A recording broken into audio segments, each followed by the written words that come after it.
Buaya betina yang dikenal dengan sebutan Rizka ini sudah 3 pekan berada di penangkaran Teritip Balikpapan.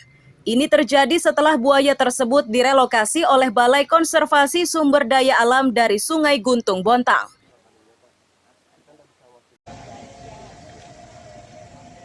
Ambo yang pernah dekat dan kerap memberi makan buaya tersebut selama 26 tahun mengaku prihatin. Itu karena fisik Rizka menyusut dan responsnya melemah. Itu diketahui Ambo saat memberinya makan. Tahu dia, Bu. Nah, mungkin, Bu. Masalah kondisi Rizka sekarang ini sepertinya ada penurunan sedikit. Penurunan dalam hal apa nih?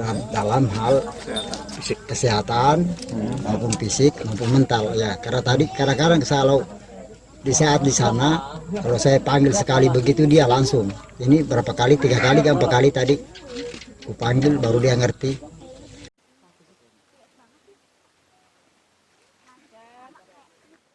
Pengelola penangkaran mengakui buaya tersebut belum mau makan sejak pertama dipindahkan. Ini terjadi karena buaya tersebut diduga masih beradaptasi dengan lingkungan barunya.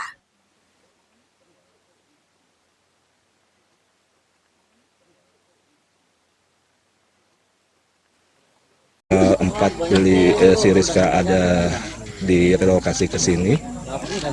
Saat hari Rabu itu, hari Seninnya kami ada kasih makan. Kemudian hari Selasanya juga sudah kami kasih makan.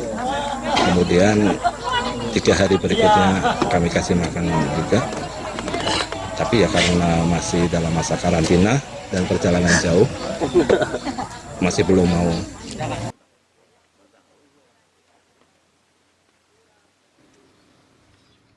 Penjabat Gubernur Kalimantan Timur Akmal Malik yang melihat langsung kondisi buaya Rizka akan segera menggelar rapat dengan BKSDA.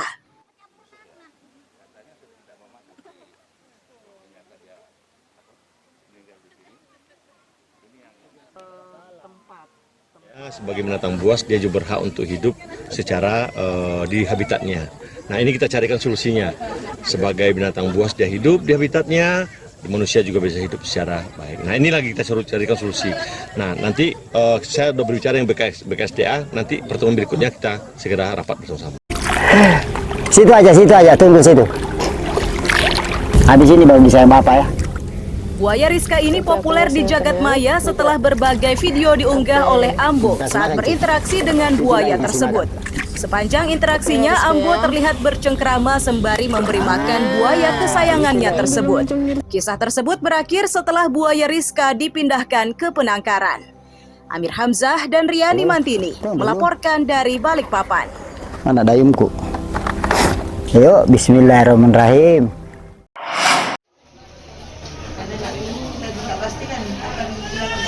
Pendataan manusia perahu di Kampung Tanjung Batu, Kecamatan Pulau Derawan ini masih dilakukan oleh Kantor Imigrasi Kelas 3 Tanjung Redep. Ini mereka lakukan bersama dengan Konsulat Malaysia. Warga yang didata itu berjumlah 30 orang, terdiri dari orang tua dan anak-anak. Pendataan tersebut meliputi sidik jari, data diri, dan wawancara. Kepala Kantor Imigrasi Kelas 3 Tanjung Redep Beni menyatakan, kegiatan tersebut merupakan tindak lanjut dari Tim Pengontrolan Orang Asing atau Timpora di bulan Agustus 2023 lalu. Data diri manusia perahu ini selanjutnya akan dibawa ke Malaysia untuk verifikasi.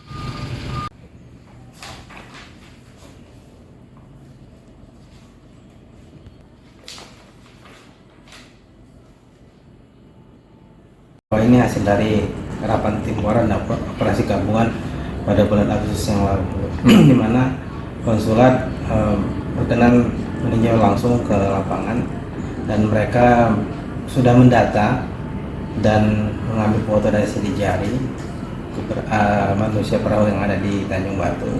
Kemudian akan dibawa ke Malaysia, khususnya ke pemerintah Malaysia di Putrajaya. Akan dilakukan verifikasi di sana, mungkin di administrasi kependudukan di sana. Selanjutnya akan mereka sampaikan apa hasilnya. Jadi kita masih menunggu. Oke. Nah, dari hasil pemeriksaan mereka betul warga Malaysia atau gimana, Pak? Dari hasil wawancara yang saya dengar mereka adalah lahir di Sempurna. Sempurna. Mereka lahir di Sempurna.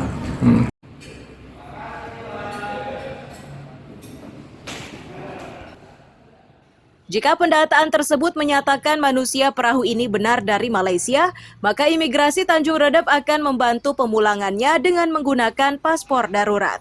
Amir Hamzah dan Miko Gusti melaporkan dari Kabupaten Berau.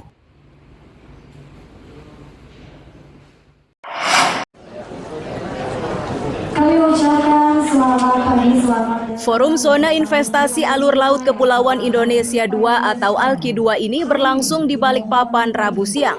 Kegiatan tersebut dihadiri 11 gubernur yang tergabung di zona ALKI II guna membahas perkembangan ekonomi makro antar provinsi.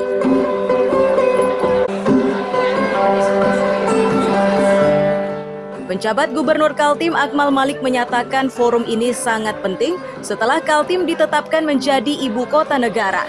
Di forum ini bisa dibahas pintu masuk IKN di masa mendatang.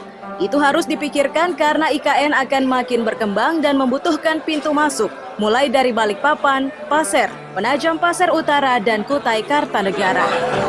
Nusantara kepada dunia, di mana posisi geografis Kalimantan Kepulauan Indonesia dan transportasi dan pelayaran Timur adalah tempat di mana ibu kota IKN, ya, dan pintu masuknya adalah dari Balikpapan. Ini Pak Ketua DPRD ada di dalamnya. Nah, nanti di dalamnya ada IKN yang diberikan otoritas. Tetapi nanti IKN itu kan menuju IKN kan semua melalui wilayah-wilayah buffer. Ada Balikpapan, ada PPU, ada Kutai, ada Pasir nantinya, yang semua distribusi kebutuhan IKN itu kan nanti melalui situ semua. Nah, artinya semua daerah ini kan harus duduk bersama dulu. Agar apa? Agar supply ke sana itu berjalan dengan baik. Tidak hanya supply, tetapi juga persoalan-persoalan yang ada di sekitar komisi ke atas. Tidak mungkin tidak ada masalah. Terima kasih untuk antusiasnya, senang sekali melihat. Namun di kesebenarnya terlebih dahulu silakan Bapak yang di belakang. Sementara Otorita IKN dan Organisasi Pelayaran Internasional atau INZA menilai dampak pemindahan ibu kota negara ini tidak hanya menguntungkan Kaltim, namun peluang bagi 11 provinsi yang masuk ke dalam zona ALKI II. Mereka meyakininya karena perkembangan ekonomi akan terpusat di kawasan tersebut. Acara spesial kita, kami hormati para narasumber perwakilan dari Otorita IKN, Forkopimda. Ini adalah salah satu bentuk peluang karena ada 11 provinsi. Tinggal pertanyaan kami adalah teman-teman yang masuk dalam kawasan ALKI 11 provinsi ini mau jadikan IKN sebagai peluang atau tantangan, saya kembalikan. Karena sekali lagi kami tidak bisa berjalan sendiri tanpa support dari yang kami sebut dalam Undang-Undang 3 itu daerah mitra. Daerah mitra itu seluruh wilayah atau kawasan khusus di Kalimantan, tapi juga tanda petik teman-teman yang tergabung dalam kawasan ALKI II. Oke, jadi INSA harus hadir di Indonesia. Jadi kita tahu ya bahwa Indonesia adalah negara kepulauan yang hampir mustahil kita membangun jalan menghubungkan pulau dan pulau. Maka keberadaan kapal adalah sama dengan pentingnya jalan raya. Jadi kapal itu sama juga dengan infrastruktur.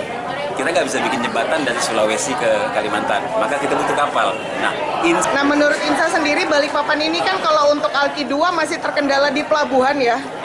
Gimana tuh Kak anggapannya? Oke, sekarang ini sih kita tidak bicara kendala. Ya, pelabuhan itu yang ada di Balikpapan sufisien. Kita punya Karyangau, kita punya Semayang, kita punya pelabuhan Pertamina, ada juga Versus dan TUKS di dalamnya ya. Tapi yang kita mesti perhatikan adalah tadi dengan penambahan sekitar 1,8 juta penduduk, maka saya sih nggak pikir ini cukup. Dan spesial pada pagi hari ini, Jalur laut Indonesia ini terbagi menjadi 3 zona, yakni zona 1, 2, dan 3. Khusus ALKI II, jalur yang dilintasi adalah Laut Sulawesi, Selat Makassar, Laut Flores, Selat Lombok menuju ke Samudra Hindia dan sebaliknya. Amir Hamzah dan Riani Mantini melaporkan dari Balikpapan. insurance area, and also please kindly to